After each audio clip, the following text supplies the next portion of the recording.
Sepertinya ya, hanya di Indonesia ini aja ada sekelompok kecil orang, tapi bisa seenaknya membuat gaduh negara kita. Setiap hari ada aja kelakuan mereka yang bisa bikin tensi kita naik, yang bisa bikin asam lambung kita naik saking eneknya. Tapi ya, sampai sekarang masih juga belum ada tanda-tanda kapanlah Polda Metro Jaya ini segera menetapkan status mereka sebagai tersangka. Padahal ya, terang-terangan si Tifa ingin menghancurkan Pak Jokowi. Dengan bangganya dia menganggap diri mereka seperti David melawan Goliat. Hei Tifa, David itu remaja Tifa. Kalian manusia-manusia parubaya yang terlambat nakal. Terus kau anggap Pak Jokowi itu Goliat? Iya Tifa.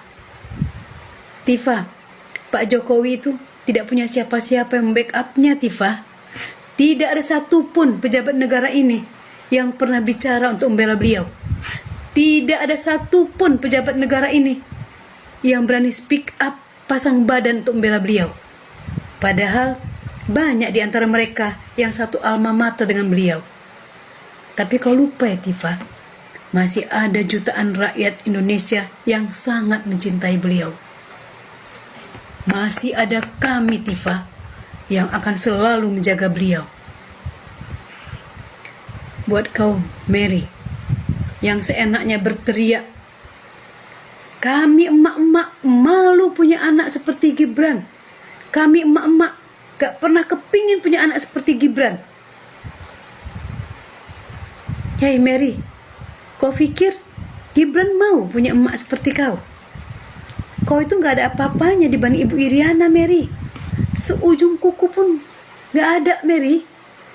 Kau itu cuman korlap yang cari uang, cari makan dari demo satu ke demo yang lain Mary. Buat kau Menuk, muslimah seperti apa yang kelakuannya seperti kau Menuk? Kau seenaknya melecehkan orang yang sedang bertugas menjalankan amanah sebagai penjaga keamanan. Kau raba-raba, kau sentuh badannya. Gak habis pikir aku melihat kelakuan kalian. Kalian mengaku paling islami, tapi kelakuan kalian jauh dari nilai-nilai Islam. Buat Pak Jokowi, jangan takut Pak. Bapak tidak akan pernah kami biarkan sendiri Pak.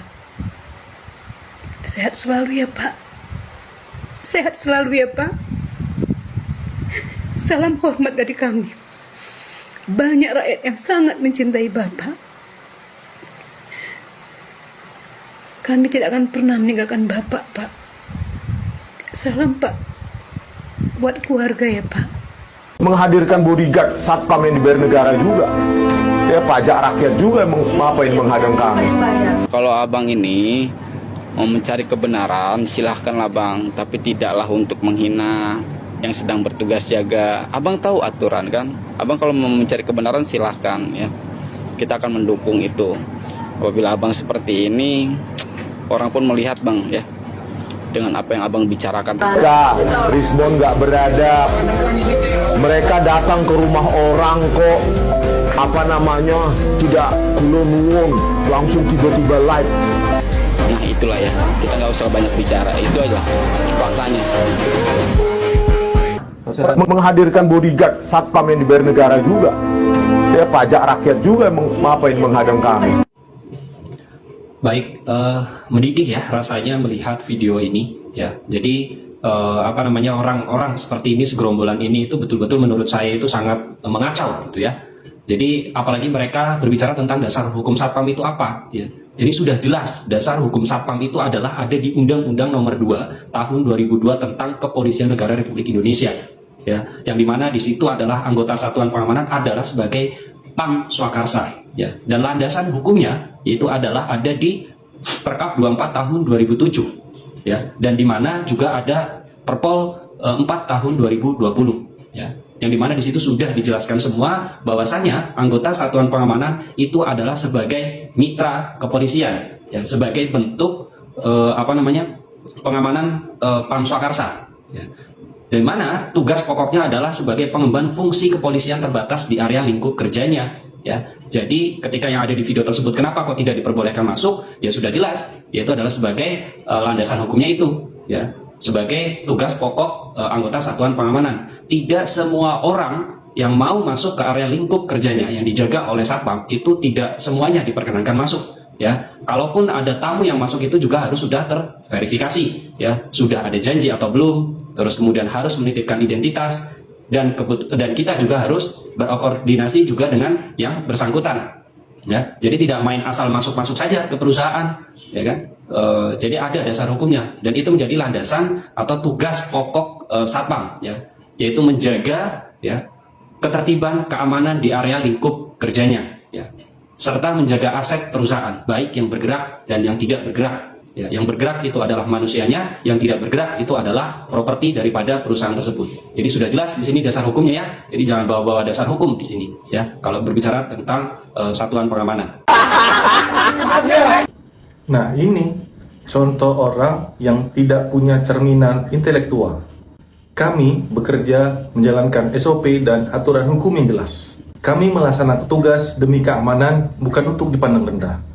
Satpam adalah profesi resmi dengan hukum yang kuat, yang tertuang di Undang-Undang Nomor 2 Tahun 2002 menyebut Polri dapat dibantu dengan satuan pengamanan dalam tugas tertentu, serta di Perpol Nomor 4 Tahun 2020 mengatur Pam Swakarsa, yaitu peran, fungsi, dan kewajiban satpam. Dan di Pasal 27 Ayat 2 Undang-Undang 45 menegaskan setiap warga negara berhak atas pekerjaan dan penghidupan yang layak.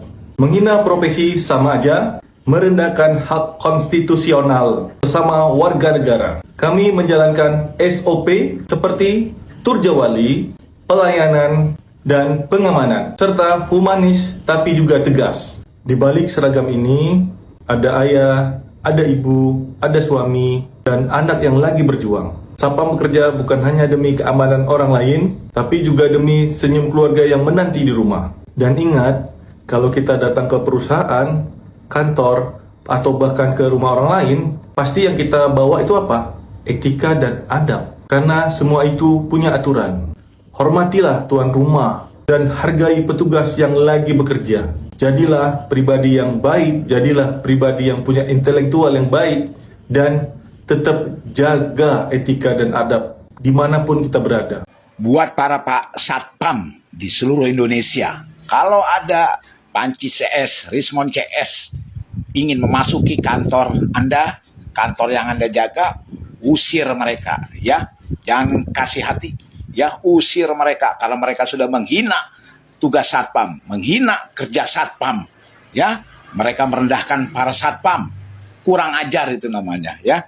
Usir Rismon CS, Panci CS dari kantor-kantor yang mendatangi kantor Anda. Hidup satpam, semangat tuh satpam. Orang yang mengaku intelektual, ternyata kita bisa pertanyakan moralitasnya di mana, ya teman-teman. Artinya moralitas itu tidak mesti dia berbuat jahat, membunuh, mencuri, tidak. Tetapi ya teman-teman, secara akal sehat saja, mau bertamu ke suatu tempat, mau bertemu orang yang punya kedudukan, datang bergerombol seperti itu, mau diikuti maunya, entah sudah bikin jadwal atau janji temu saja kita tidak tahu ya teman-teman. Mereka memaksa ingin masuk, lalu mempertanyakan Pak Satpam yang berjaga melaksanakan tugasnya. Harusnya mereka itu datang perwakilan saja 1-2 orang misalnya, bikin janji temu dulu, nanti mungkin mereka datang berkelompok setelah bisa ketemu, mediasi apa yang ingin dipertanyakan, baru ini mereka datang bergerombol seperti itu. Entah, saya nggak tahu apakah sudah bikin janji atau belum, tapi dari gelagat mereka yang berkerumun, mengolok-olok, mengejek, ngerosting Pak Satpam di tempat kerjanya, sampai kita perhatikan ekspresi Pak Satpam itu kurang nyaman ya, diperlakukan seperti itu, bawa-bawa pajak gitu teman-teman. Ini menurut saya aneh ya, tidak menggambarkan kaum intelektual, apalagi Rismond. Rismond kalau kita lihat dari perkumpulan itu, mungkin dia yang paling bisa kita persepsikan intelektual. Harusnya dia memimpin kelompoknya agar bersikap terpelajar ya, sesuai dengan yang mereka gaung-gaungkan bahwa mereka ini ilmuwan, ilmiah ya, tapi tidak terlihat Rismond memimpin kelompoknya dengan baik ya, malah mengejek satpam ya, malah berkerumun, bergerombol seperti itu, maksa. Ini menurut saya Rismond tidak bisa memimpin dengan baik ya timnya ya. Kalau kita lihat dia yang memang ngaku paling intelek, lulusan Jepang, dokter segala macam, penulis ratusan buku, apa berapa buku tuh yang dia tulis, yang kalaupun dicek di Google memang ada, ya harusnya tidak begitu ya teman-teman kelakuannya ya. Harusnya lebih bisa menghormati orang ya teman-teman, bisa lebih santun ya. Kalau mau ketemu orang penting itu harus janji dulu, bikin janji temu, nanti baru bertemu ya teman-teman. Tidak bisa maksa ya teman-teman seperti itu, apalagi bawa-bawa pajak, mempertanyakan kedudukan, apa hak satpam melarangnya. Masa orang mau masuk berkerumun ke satu ruangan dibiarin gitu ya? Enggak lah, kan harus ada janji temu dulu ya teman-teman. Jadi pemaksaan ini namanya, tidak bagus ini ya teman-teman ya. Ya itu teman-teman, kalau menurut teman-teman bagaimana? Coba tambahkan di kolom komentar. Itu saja video kali ini, terima kasih yang sudah menyimak sampai selesai. Sampai jumpa di video saya selanjutnya.